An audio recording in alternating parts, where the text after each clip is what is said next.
Medical Log Cycle 372, Research Vessel Stellar Seeker. Chief Medical Officer Dr. HFY recording. You know what's absolutely fascinating about being the Chief Medical Officer on an advanced research vessel? The sheer number of ways different species can break themselves. And trust me, they find all of them. I'm standing in what is arguably the most sophisticated medical bay in the United Galactic Federation's research fleet, surrounded by equipment that could probably rebuild an entire cool axion from a single scale. The med bay gleams with that stereotypical sterile shine that makes every other species think we're showing off. We're not. By the way, it's just that some of us literally dissolve if we come into contact with the wrong kind of bacteria.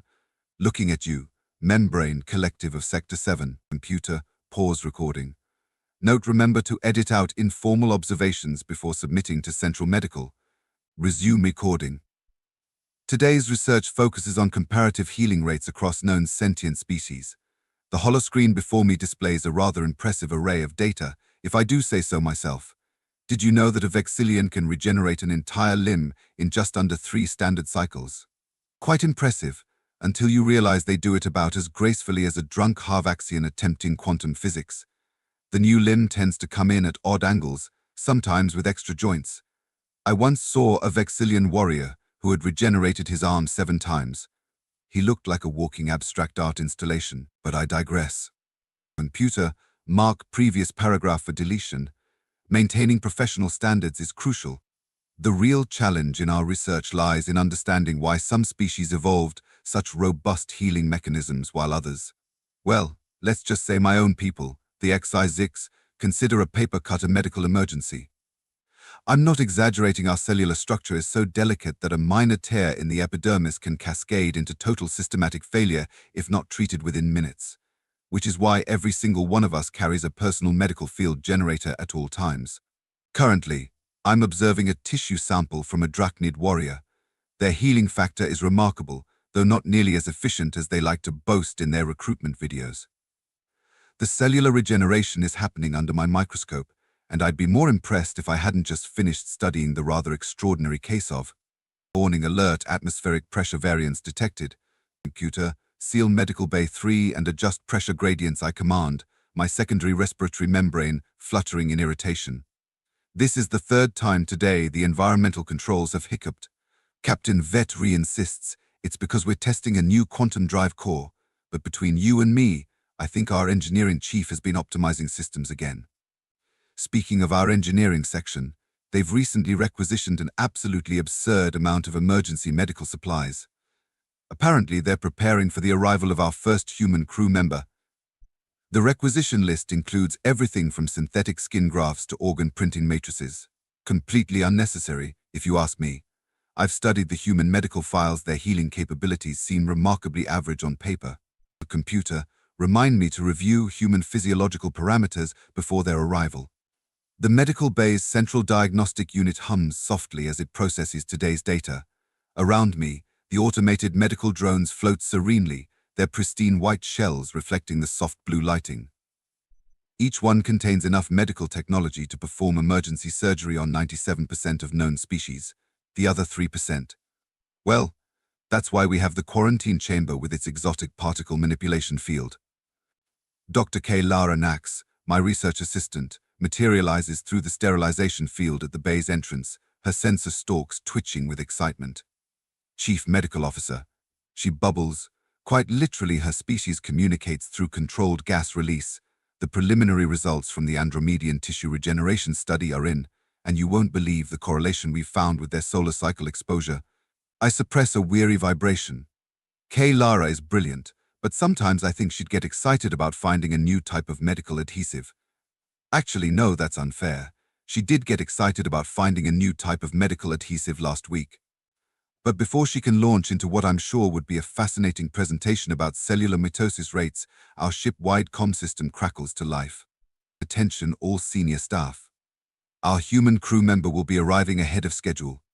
Please prepare for their integration procedures within the next 2 cycles.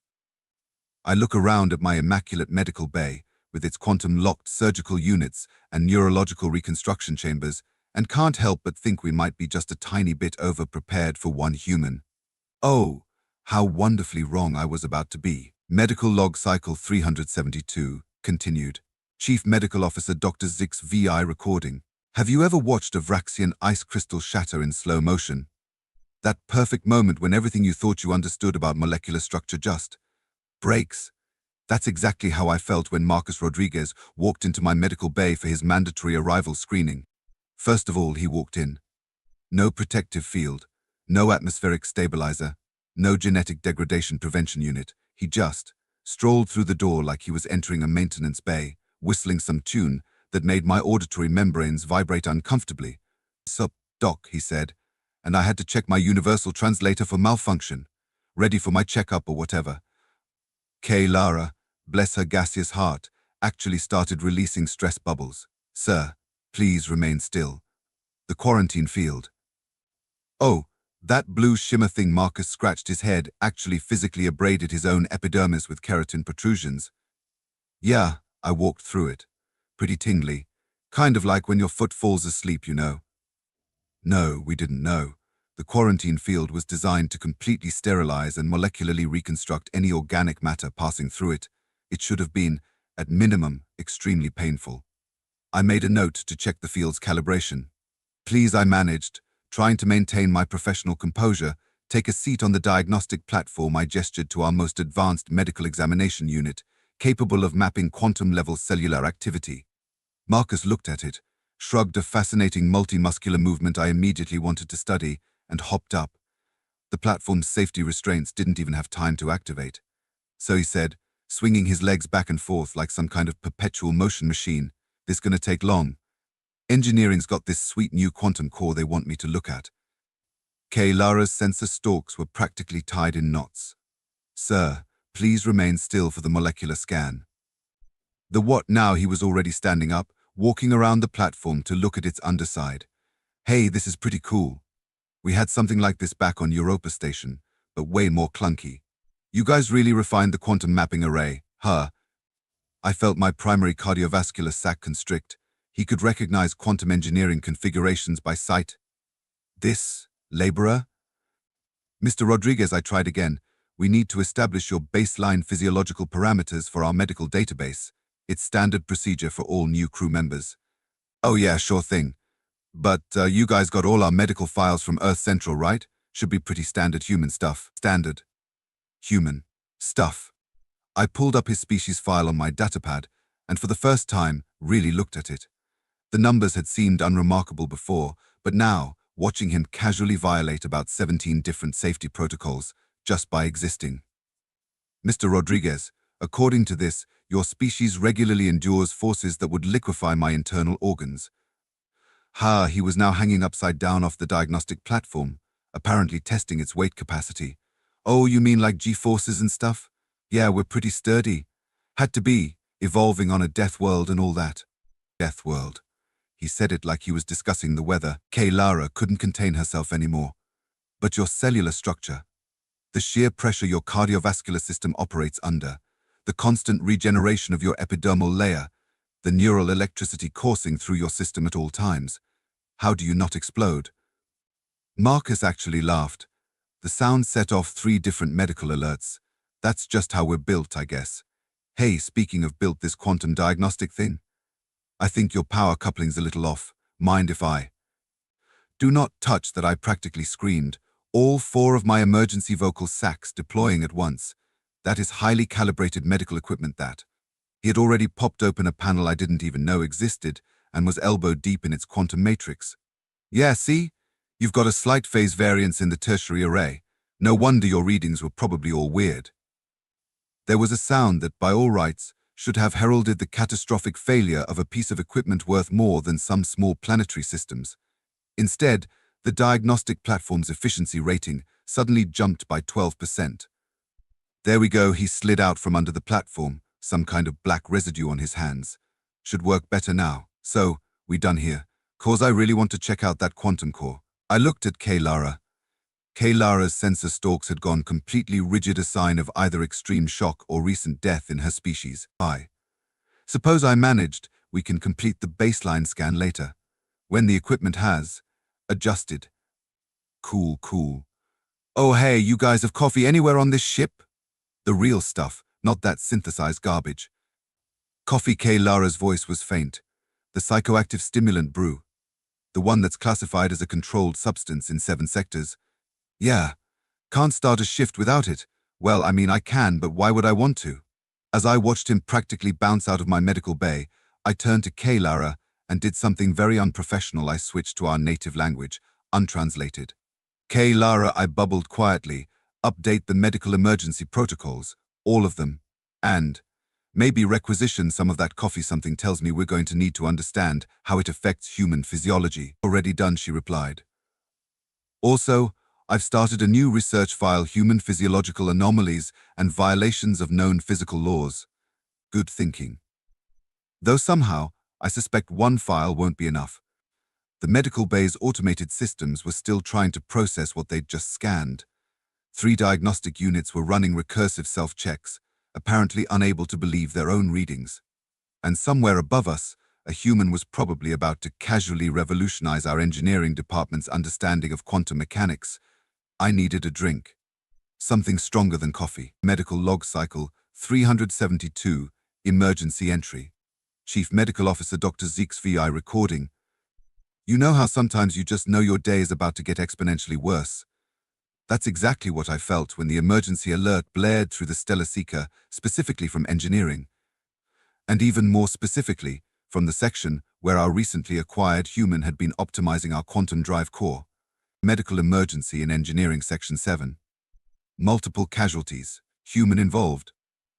I was already moving before the announcement finished, my medical response team right behind me, their tentacles laden with every piece of emergency equipment we had. The fact that I had to specify the equipment rated for human physiological extremes should have been my first clue about how this situation would unfold. The scene that greeted us in engineering was, well, imagine a cracknid demolition derby colliding with a quantum physics symposium. The drive core housing had a hole in it, a hole. In containment-grade quantum crystalline housing, exotic particles were still sparking through the air, turning various non-essential equipment interesting colors that technically shouldn't exist in our dimension. 3 of our engineering crew were huddled in safety bubbles, their personal medical fields glowing at maximum intensity. Chief Engineer Vextool was literally vibrating with anxiety, all 7 of his safety protocols engaged at once. And there, in the middle of it all, stood Marcus Rodriguez. Or rather, lay Marcus Rodriguez, because he was pinned to the deck by a 3-meter length of quantum-infused drive shaft that had impaled him through the torso. Let me repeat that a quantum-infused drive shaft had impaled him through the torso. Oh hey, Doc, he actually waved at me, while impaled. Bit of an accident here. Don't suppose you've got a bandage or something? K. Lara, who had followed me in, promptly fainted. Her emergency suspension field was the only thing that kept her gaseous form from dispersing entirely. A bandage, I heard myself say, all 4 of my speech sacs engaging at once in shock. Mr. Rodriguez, you have a piece of quantum-charged equipment through your thoracic cavity. He looked down at the shaft as if just noticing it. Oh yeah, that's not great. But like it missed anything important. I think. I mean, I can still breathe okay, which is pretty good, right? Chief Engineer Vextool finally found his voice. The quantum field. It should have. Your molecular structure should be. How are you even still coherent? Marcus actually shrugged, with a drive shaft through him and said, humans are pretty tough. Though, this is starting to sting a bit. Maybe we should do something about it. Sting a bit, the quantum field alone should have disrupted his entire nervous system. The physical trauma should have sent him into immediate shock. The molecular disruption should have. Right, I said, falling back on my medical training, because nothing else made sense right now. We need to get you to surgery immediately. The quantum field could be causing catastrophic cellular damage that. Nah. That's okay, Marcus interrupted, reaching down to grab the shaft. I think if we just, move it, everyone conscious in the room screamed simultaneously. Too late. With a grunt and a motion that will probably feature in my stress nightmares for cycles to come, Marcus pulled the drive shaft out of himself. Pulled it out. The quantum field discharge alone knocked out power to half the deck. There we go, he said, casually tossing aside a piece of equipment worth more than I make in a year. Now, about that bandage. I watched, my medical scanner probably getting readings that would rewrite several textbooks as his tissue began actively knitting itself back together. No medical intervention, no cellular stabilization, no quantum field neutralization, just healing. Rapidly. Marcus said, looking down at his torn uniform, and the wound that should have killed any other known species instantly. Guess it went through my favorite shirt. That's annoying. Oh, and, probably should mention I might need a tetanus shot. Not sure what the protocol is for quantum drive shaft punctures. That's when Captain HFY arrived, took one look at the scene, and did something I'd never seen him do before. He cursed in 3 different languages simultaneously. Rodriguez, he managed finally. How? What? Why aren't you dead? Oh, hey, Captain Marcus was now attempting to clean some sort of fluid off his uniform, a mixture of his own blood and quantum coolant that should have been dissolving his skin. Sorry about the drive shaft. Good news though, I figured out why the quantum efficiency was off. Bad news, well, he gestured at the hole in the drive housing. Maintenance access could use some redesigning. I finally got my medical scanner working properly, after it had cycled through 3 diagnostic self-checks, apparently refusing to believe its own readings. This is I started, then had to begin again. Mr. Rodriguez, you've suffered what should be a fatal quantum mechanical injury, severe physical trauma, cellular disruption on a level that. Yeah, he nodded, prodding the rapidly closing wound with curious fingers. Probably going to leave a scar. My sister's going to be jealous, she's only got regular scars, nothing quantum. Lara, who had regained consciousness, was furiously taking notes, her sensor stalks whirling in scientific excitement, the human cellular regeneration rate under quantum influence, the neural stability despite dimensional disruption, the sheer biological impossibility of the paperwork. Captain HFY groaned. The sheer amount of paperwork this is going to require. I noticed Marcus was starting to look a bit pale, well, paler than his usual color. Mr. Rodriguez, I said firmly, finally finding my professional voice again, while your durability is remarkable, I must insist you come to medical bay for observation. At minimum, we need to ensure there are no quantum particles lodged in your tissue. Yeah, okay, he agreed, far too casually for someone who should be extremely dead. But can we stop by the mess hall first? Getting impaled really works up an appetite. And that's when Lara fainted again. I made 3 decisions in that moment. I was going to need a completely new classification system for human medical emergencies. All of our safety protocols were clearly inadequate for human durability. I desperately needed to understand how these beings evolved and why their homeworld hadn't just given up and exploded from their presence. Also, Marcus added, as we helped him toward medical bay, don't suppose anyone's got a spare shirt. Medical log cycle 372. Emergency treatment record. Chief Medical Officer Dr. HFY recording. If you've never seen a medical bay in full emergency response mode, imagine a perfectly choreographed dance where everyone knows exactly what they're doing. Now imagine that dance being performed while someone keeps changing the music, the stage is on fire, and the dancers are all having existential crises. Prepare the quantum field neutralizer, I called out as we rushed Marcus into the bay. Lara, start the molecular stabilization sequence. Get the tissue regeneration chamber ready. Can I get that coffee first? Marcus asked, casually walking alongside us despite our attempts to get him onto a hover gurney. And maybe like a band-aid or something.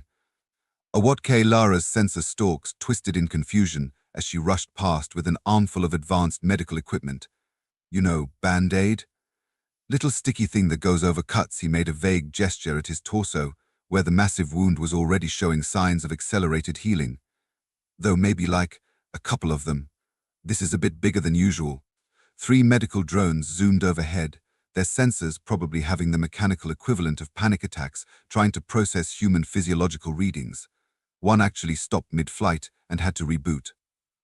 Mr. Rodriguez, I tried to maintain my professional composure while directing him toward our most advanced treatment platform. You have suffered quantum mechanical trauma that would have reduced most species to their component atoms. We need to. Oh hey, this is new, he interrupted, looking at the quantum scanner with interest. Did you upgrade it after I fixed the power coupling? The resolution looks way better now. Lara was practically vibrating with scientific excitement. The human remains coherent despite severe quantum exposure. and observe the autonomous cellular regeneration. The biochemical responses are. The readings are impossible. One of the junior medical officers chittered from behind a display console. The quantum variance alone should have caused total molecular dissolution. And Marcus, who had finally consented to sit on the treatment platform though he wouldn't lie down, scratched his head. I mean, it tingles a bit. Kind of like really spicy food, you know. Spicy. Food. Lara's confusion momentarily overwhelmed her scientific curiosity. You mean the chemical weapon compounds humans voluntarily consume? Hey, speaking of food, Marcus brightened, completely ignoring the advanced medical equipment we were trying to attach to him. Does anyone else want to grab lunch after this? I'm starving.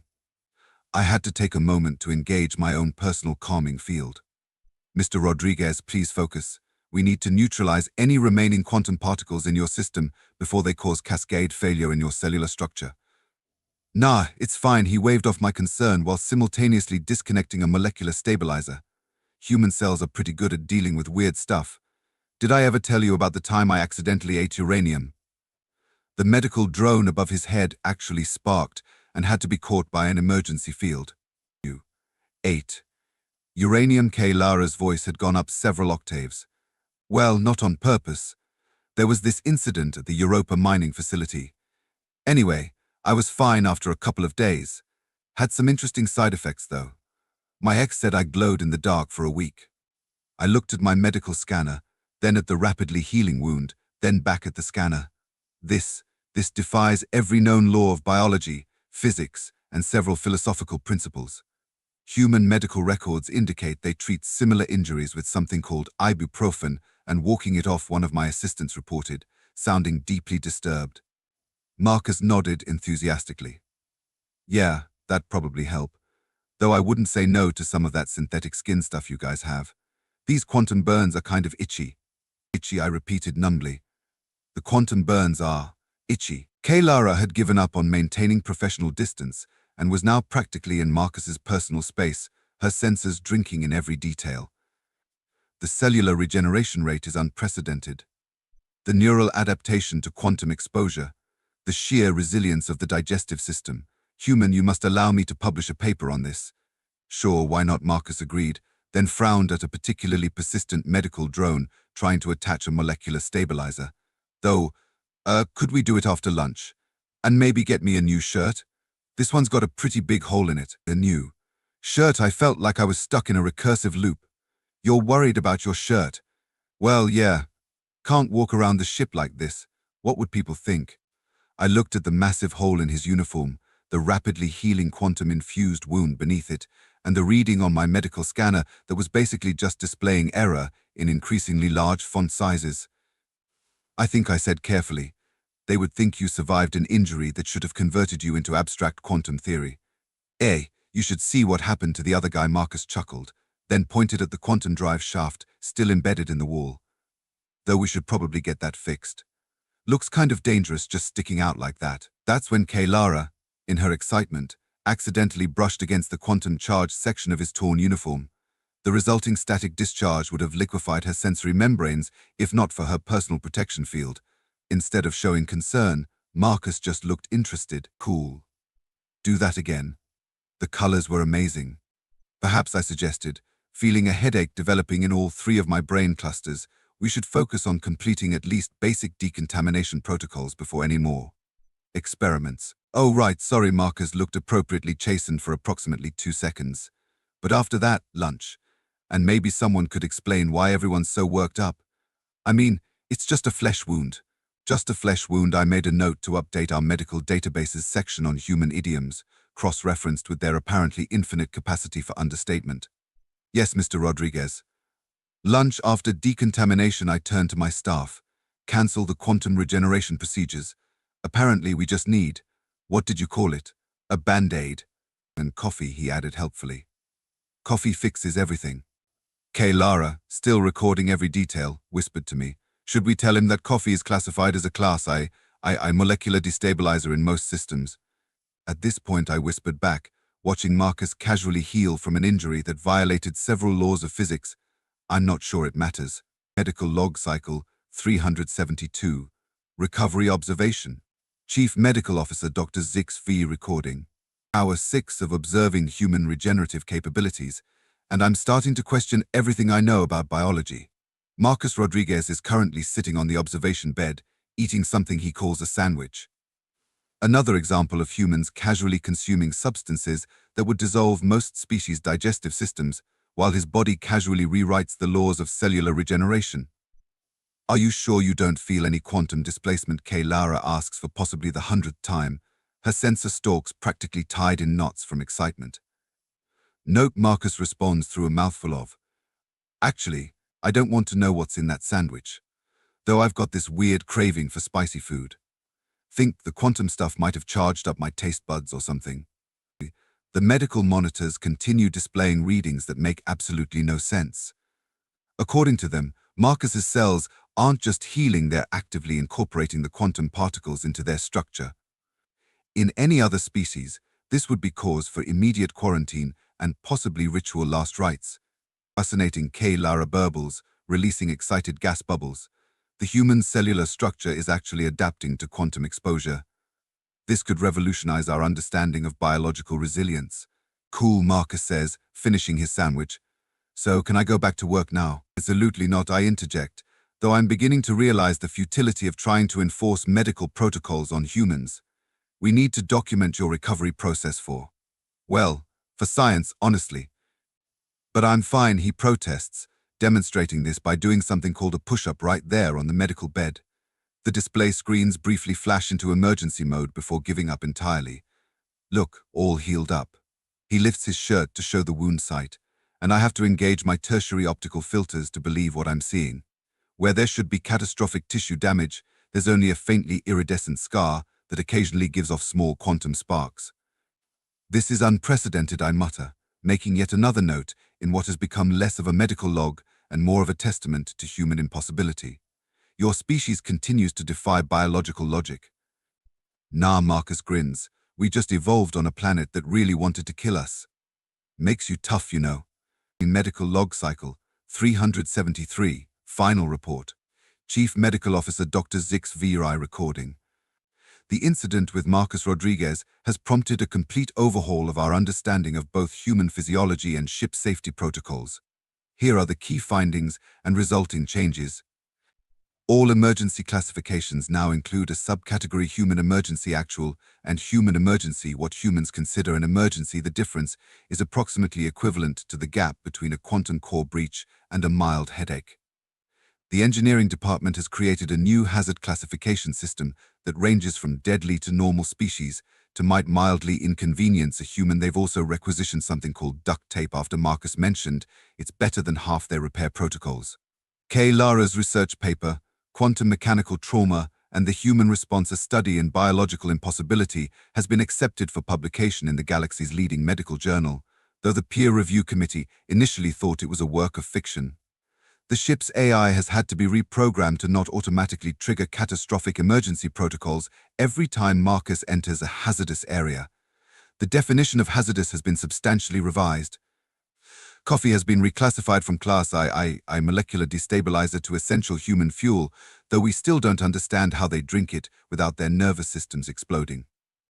The most significant change, however, has been in the crew's attitude toward humans. Where once there was skepticism about these seemingly unremarkable bipeds, there is now a mixture of awe, terror, and resigned acceptance. Just yesterday, I overheard a junior engineer say, "If you want to know if something's really dangerous, watch the human. If they look concerned, run." Marcus, for his part, remains cheerfully oblivious to the ripple effect he's had on our entire understanding of biology and physics.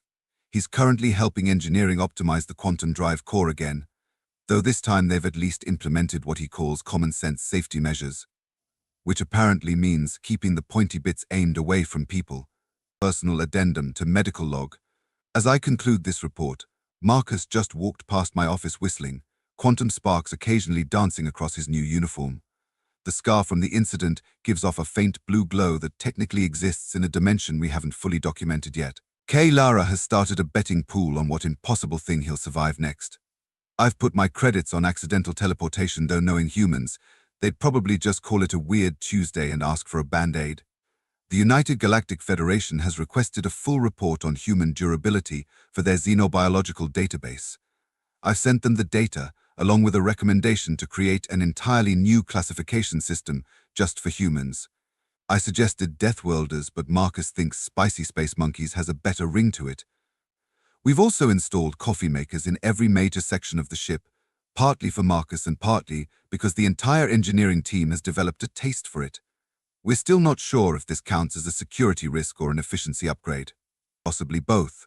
As for me, I've learned to stop trying to apply standard medical logic to humans.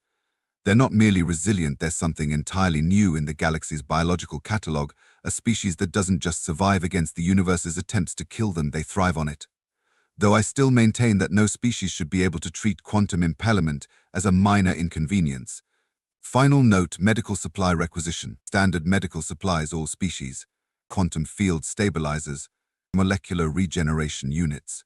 1 box of Band-Aids, human grade. Coffee classified as both medical supply and hazardous material. Additional medical scanners, previous units still displaying error, human detected. End log. Yes. Marcus just popped his head in to ask if quantum-enhanced cellular regeneration counts as a pre-existing condition for his insurance. I'm going to need a drink stronger than coffee to answer that one.